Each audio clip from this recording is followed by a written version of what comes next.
Hey everybody, so I'm gonna need to use the fair use, especially for the movie I want to show you here. You know how it is. I was up late. I was listening to teachings on what was it, the Darwin, and Taoism, the teachings from Asia. Because I mean, as you know, if you've been watching my videos, you know I have something inside of me longs or it wants to comprehend what we had over there. I mean, don't get me wrong. I'm all about us being, Native American, not Native, but the American Aborigine. That's how I refer to myself. But I still feel like there's a whole lot of history that's over there that we as authors and we as those that are searching, haven't tapped into. So as I was watching The Last Jedi, I'm starting to see stuff that I've picked up thanks to the teachings of Anthony L. Elmore, the founder of the World Black Buddhist Society, and him pointing out that we need to, pay attention to the writings of Gottfried Higgins. I use a lot of his writings to prove that the Jews, the two tribes that split, they were in India, and the Jews, in fact, were of a dark complexion. They were not, these Ashkenaz in them that, go forth saying they're Jews. Godfrey Higgins, an English historian from Britain, documented this. He documented the languages. It's unbelievable what Anthony Elmore has, just by showing us Godfrey Higgins is what he found when he went on a journey to figure out everything. The Anaclipsics is what the book I believe we're always reading from. Right now, I'm actually reading from the book. Was it The Shadow of Atlantis? And I'm gonna do some videos on that because, like for instance, the Chaldean writing was in San Salvador, and the bishop of San Salvador is who's holding the Chaldean writings. It, like, okay, what were the Chaldeans doing here? What was their writing doing here? A whole hole in the stories that they've always taught us about how this all went down. But let me show you this, right? The inside, man. Wait, do I want to start with that? I'll start with Dick Gregory. All right, so as you're watching The Inside Man, you're gonna need to see some things Dick Gregory has pointed out to us that you see, and then you realize this is why they show these things here. Dick Gregory is talking about because once again the movements that we made, we're the ones that drag along everybody else, right? It was Judge Joe Brown that talked about whatever you could do to a Negro, you could do it to a Jew. So the Jews needed us to have civil rights so they could get their foothold, because if you can hang a Negro, you can hang a Jew.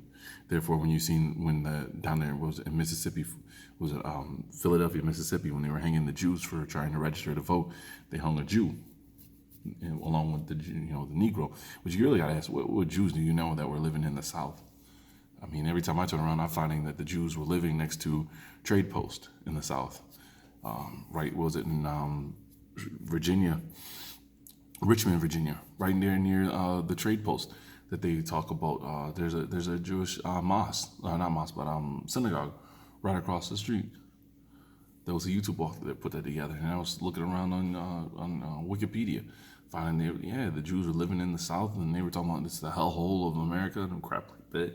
It's like, who asked you to come over here, But let me get to this, right? And drug death. And I thought I covered that a little while ago when I said that's the civil rights movement. We opened up the doors so they could get the jobs that they never had. And so that's what's affected them. The stress. It's more than stress, man. Shit. As a man, before they could get those jobs, man, we could get in the car, man, and go fuck bitches and then go home. They can do that now. They never had the opportunity. It wasn't that they didn't want to. They never had the opportunity. If they drink wine at home, they go to the bar now. Anytime you go to a white hotel and see a white woman checking in, that's a man's job she got. And all the rest of it go along with it. You could also look and see drunken driving and increase, because usually when they drinking wine, they're at home. They're on the street now. See, your birthday, the day you was born, not the year, the month, just the day you was born. The 20th. The 20th, okay. So you celebrate your birthday on the 19th, the day before. Okay. Christmas Eve party. It's the birthday of Jesus Christ. New Year's Eve, birthday of the new year. So in cities like this here, and where you live, on Christmas Eve and New Year's Eve, you can call the police and they got to take you home for free, or they can go to jail. But they don't have to do that on Christmas Day or New Year's Day. And I remember when I was a little boy, you see the old black folks cooking the Christmas meal. Like their Christmas Eve, they be eating. Come on here, salad, let me fix you this salad. You do the right things for different reasons when you're in order. When I was a little boy, black folks used to drink eggnog, and it would be brown. Go to white folks, eggnog would be white. Why?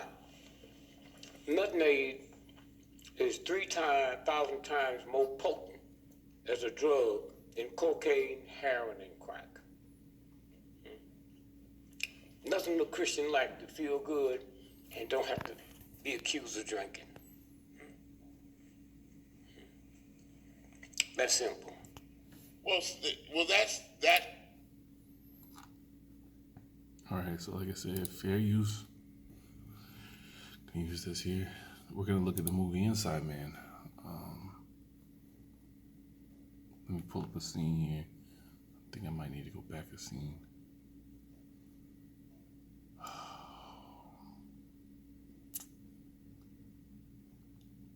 don't know. Maybe I can use this one here. I wanted to show you the disgust this dude has, that he's got to take orders from her. Let me see. There it is. Watch this. And this reminds me of Dick Gregory. Well, I need to keep an eye on it. So I want you to bring me down there and tell whoever's in charge to extend me every courtesy. You're out of your fucking mind. Now, if it was easy, it wouldn't square us, would it? It's impossible. Nothing's impossible. You just have to call in a few markers, that's all. I may have to give out a few. And that's exactly what you'll do. You're a magnificent cunt. Thank you. Now watch this. All right, well, I need to keep an eye on it. So, Watch this. Let's go back here. Let me show you this. You got 10 minutes, no more. If you're not out before the lights come back on, you can stay inside until this thing is over. you don't need to threaten me. It's not a threat, lady, but this is. I know this game is a mile over my head, but I'm...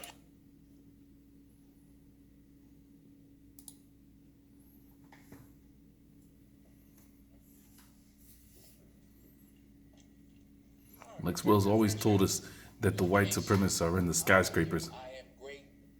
Nobody got killed at the bank. Everybody's happy. My kind of day. That's wonderful, wonderful. Detective Brooks, Mr. Case. Be seated, gentlemen. Thank you. Can I offer you anything?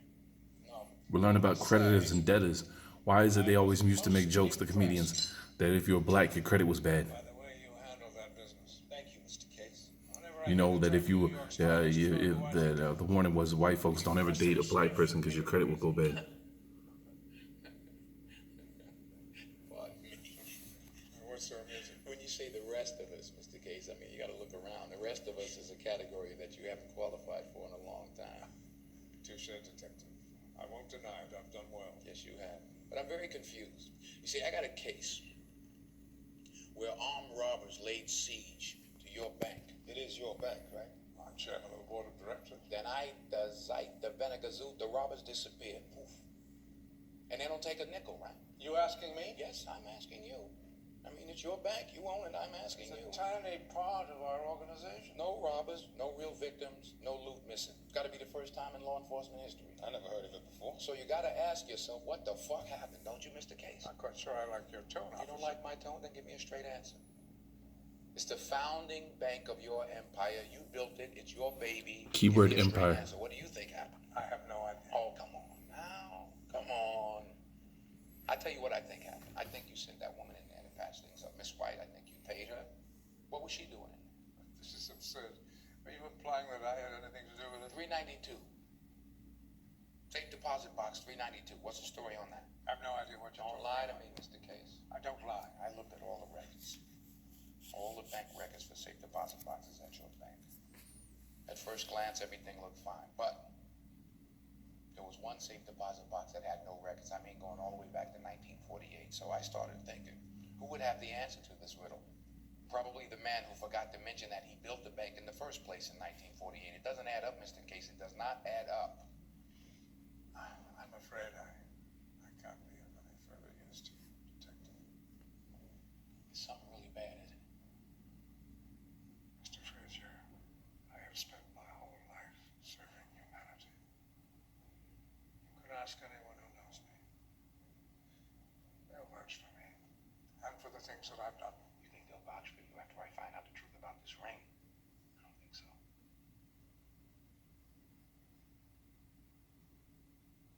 Oh, by the way, that thing you said about us being New York's finest, I want you to know we really appreciate that. How gracious. Get your own. Sorry to interrupt you, Mr. Mayor, but there's an old American saying, when there's blood on the streets, somebody's got to go to jail. Edwin, could you please excuse us for a minute? What's this about, Detective? I believe Detective Frazier is looking for some closure. That's a good word. Closure. Case. Closed. You know what I mean? This is the number of the war crimes issues office in Washington, D.C. How'd you like to be on the front page of the New York Times? That'd be great. Make sure they spell my name right, though. That's Frazier with a Z. Keep the pen. You made copies. Please. We gotta keep the real criminals off the street, Your Honor. All right, well.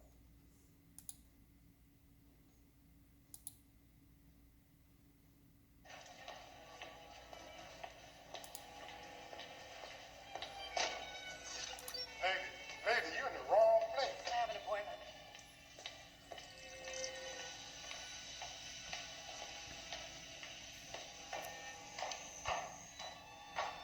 Arthur.